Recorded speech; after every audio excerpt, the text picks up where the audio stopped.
Human mind responds in kind to all sensory impressions it receives. Therefore, we know what we must do to influence any desired action upon the part of another. We have learned that pride and stubbornness must be brushed away before we can make use of the law of retaliation in a constructive way. We have not learned what the law of retaliation is, but we have learned how it works and what it will do.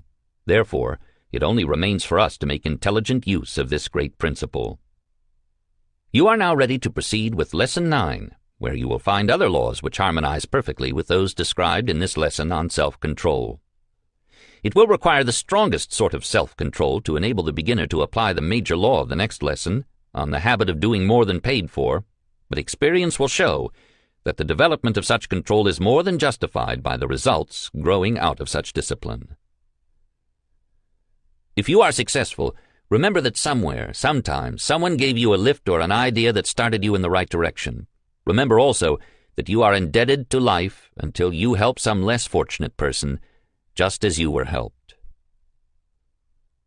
The Evolution of Transportation, an after-the-lesson visit with the author. Nothing is permanent except change. Life resembles a great kaleidoscope before which time is ever shifting, changing and rearranging both the stage setting and the players. New friends are constantly replacing the old. Everything is in a state of flux. In every heart is the seed of both rascality and justice. Every human being is both a criminal and a saint, depending upon the expediency of the moment as to which will assert itself. Honesty and dishonesty are largely matters of individual viewpoint. The weak and the strong, the rich and the poor, the ignorant and the well-informed are exchanging places continuously. Know yourself, and you know the entire human race. There is but one real achievement, and that is the ability to think accurately. We move with the procession or behind it, but we cannot stand still. Nothing is permanent except change. Let's imagine an illustration or picture that shows us how evolution is working out improvements in the methods of travel. Remember, as you imagine this picture, that all these changes took place first in the minds of men. At the extreme left, you see the first crude method of transportation. Man was not satisfied with this slow process. Those two little words, "not satisfied," have been the starting point of all advancement. Think of them as you read this article. Next in the picture you see the history of transportation step by step as man's brain began to expand. It was a long step forward when man discovered how to hitch a bullock to a wagon and thereby escape the toil of pulling the load. That was practical utility. But when the stagecoach was ushered into use, that was both utility and style. Still man was not satisfied, and this dissatisfaction created the crude locomotive that you see in the picture. Now all these methods of travel have been discarded except in certain uncivilized or uncommercialized parts of the world. The man drawing the cart, the bullock drawing the cart, the stagecoach and the crude locomotive all belong to ages that have passed. At the right you see the transportation methods of the present. Compare them with those of the past, and you may have a fair idea of the enormous expansion that has taken place in the brain and mind of man. Man now moves about more rapidly than in the past. From the first type of locomotive there has been evolved a powerful machine capable of hauling 100 cars of freight, compared with the one small light car that could be drawn with the original. Automobiles that travel at the speed of 75 miles an hour are now as common as were the two-wheel carts in ages past. Moreover, they are within the means of all who want them. And still man's mind was not satisfied. Travel on the earth was too slow. Turning his eyes upward, he watched the birds soaring high in the elements and became determined to excel them. Study also the word determined, for whatever man becomes determined to do, man does. Within the brief period of 15 years, man has mastered the air and now travels in the airplane at the rate of 150 miles an hour. Not only has man made the air carry him at amazingly rapid speed, but he has harnessed the ether and made it carry his words all the way around the earth in the fractional part of a second. We have been describing the past and the present. Any influence that causes one to think causes one also to grow stronger mentally. Mind stimulants are essential for growth. From the days of the man-drawn cart to the present days of air mastery, the only progress that any man has made has been the result of some influence that stimulated his mind to greater than normal action. The two great major influences that cause the mind of man to grow are the urge of necessity and the urge of desire to create. Some minds develop only after they have undergone failure and defeat and other forms of punishment which arouse them to greater action. Other minds wither away and die under punishment, but grow to unbelievable heights when provided with the opportunity to use their imaginative forces in a creative way. Study the picture of the evolution of transportation, and you will observe one outstanding fact worth remembering, namely that the whole story has been one of development and advancement that grew out of necessity. The entire period described in the picture as the past was one wherein the urge was that of necessity. In the period described in the picture above as the present, the urge has been a combination of both necessity and the desire to create. The period described as the future will be one in which the strong desire to create will be the sole urge that will drive man's mind on and on to heights as yet undreamed of. It is a long distance from the days of the man-drawn cart to the present, when man has harnessed the lightning of the clouds and made it turn machinery that will perform as much service in a minute as 10,000 men could perform in a day. But if the distance has been long, the development of man's mind has been correspondingly great, and that development has been sufficient to eventually do the work of the world with machines operated by nature's forces and not by man's muscles. The evolutionary changes in the methods of transportation have created other problems for man's mind to solve. The automobile drove man to build better roads and more of them. The automobile and the speedy locomotive combined have created dangerous crossings which claim thousands of lives annually. Man's mind must now respond to the urge of necessity and meet this emergency. Keep this essay and remember this prophecy. Within 5 years, every railroad crossing in the country will be amply protected against automobile accidents, and the automobile itself will manipulate the system that will do the protecting.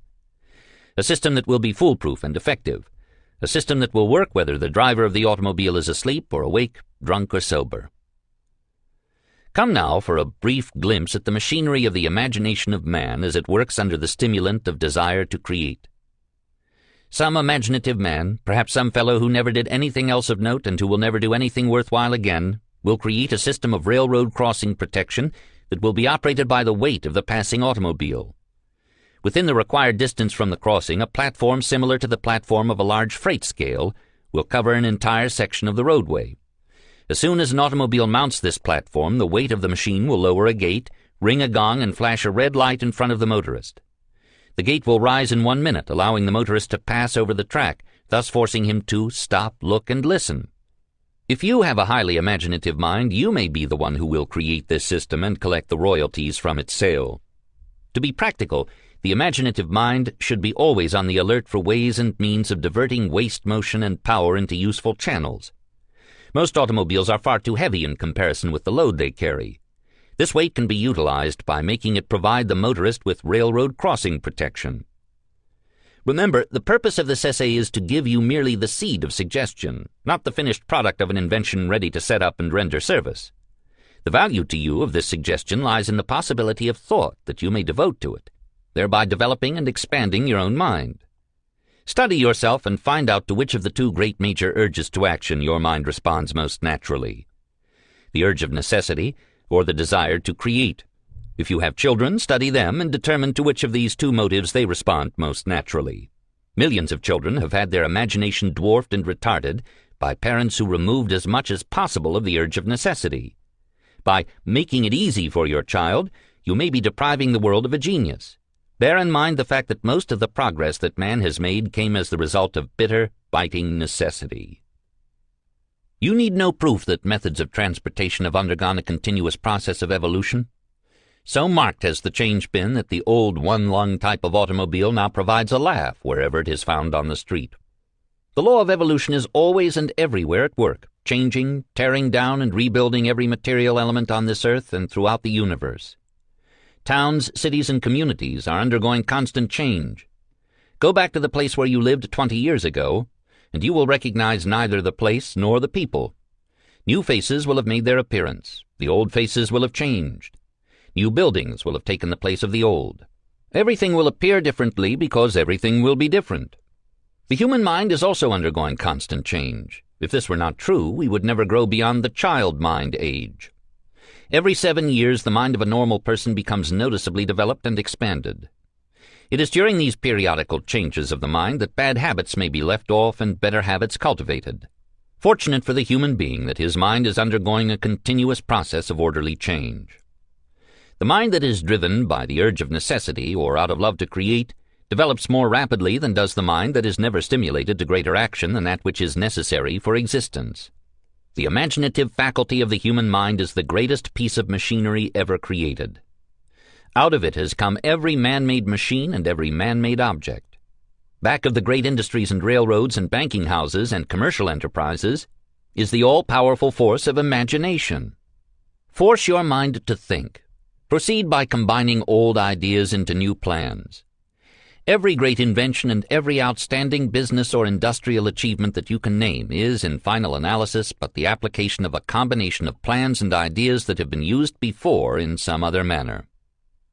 Back of the beating hammer by which the steel is wrought, back of the workshop's clamor, the seeker may find the thought that is ever master of iron and steam and steel, that rises above disaster and tramples it under heel. The drudge may fret and tinker or labor with lusty blows, but back of him stands the thinker, the clear-eyed man who knows. For into each plough or sabre, each piece and part and whole, must go the brains of labor, which gives the work a soul. Back of the motors humming, back of the bells that ring, back of the hammers drumming, back of the cranes that swing, there is the eye which scans them, watching through stress and strain. There is the mind which plans them, back of the brawn, the brain. Might of the roaring boiler, force of the engine's thrust, strength of the sweating toiler, greatly in these we trust, but back of them stands the schemer, the thinker who drives things through. Back of the job, the dreamer, who's making the dream come true. 6 months or a year from now, come back and read this essay again, and you will observe how much more you will get from it than you did at first reading. Time gives the law of evolution a chance to expand your mind so it can see and understand more. I have yet to find the first man who amounted to very much, who had not courage to assume responsibility for his own mistakes without being accused. The Law of Success, Lesson 9, Habit of Doing More Than Paid For.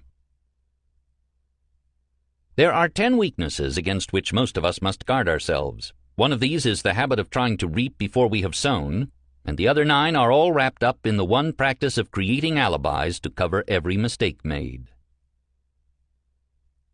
You can do it if you believe you can. It may seem to be a departure from the subject of this lesson to start the lesson with a discussion of love, but if you will reserve your opinion until you have completed the lesson, you may be ready to agree that the subject of love could not have been omitted without impairing the value of the lesson. The word love is here used in an all-embracing sense. There are many objects, motives, and people which arouse one's love nature. There is some work which we do not like, some that we do like moderately, and under certain conditions there may be work that we actually love. Great artists, for example, generally love their work. The day laborer, on the other hand, usually not only dislikes his work, but may actually hate it. Work which one does merely for the sake of earning a living is seldom liked. More often it is disliked or even hated. When engaged in work which he loves, a man may labor for an unbelievably long period of hours without becoming fatigued. Work that a